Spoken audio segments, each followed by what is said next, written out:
हमरा नैहर चली बलम जी नौकरी लगा देम। हमरा नैहर चली बलम जी नौकरी लगा देम। हसुआ खुरपी दे देम खेत बतला देम। हसुआ खुरपी दे देम खेत बतला देम। ना घसिया गोढ़े आई गोढ़ के बता देम। ना घसिया काटे आई काट के बता देम। हमरा नैहर चली बलम जी नौकरी लगा देम। हमरा नैहर चली बलम जी नौकरी लगा देम। झाड़ू देबो पोछा देबो आंगन बतला देम।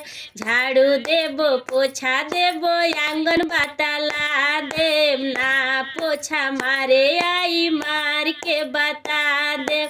ना पोछा मारे आई मार के बता देम।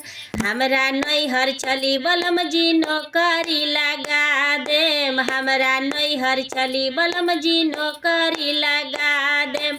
टोकरी खाइची दे देम गोबर बतला देम। टोकरी खाइची दे देम गोबर बतलाई देम।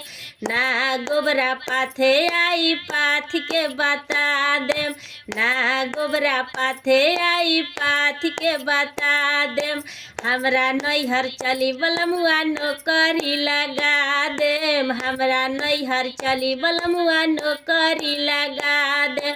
सरफ देबो कपड़ा देबो नलका बतलाई दे। बाल्टी देबो सरफ देबो नलका बतलाई दे। कपड़ा ना धोवे आई धो के बता देम। कपड़ा ना खींचे आई खींच के बता देम। हमरा नैहर चली बलम जी नौकरी लगा देम। हमरा नैहर चली बलम जी नौकरी लगा देम। हमरा नैहर चली बलम जी नौकरी लगा देम। चली चली हे ठंडी में का करम, चली चली हमरा घरे बड़ी काम काज बावे, सब नौकरी मिल जाई।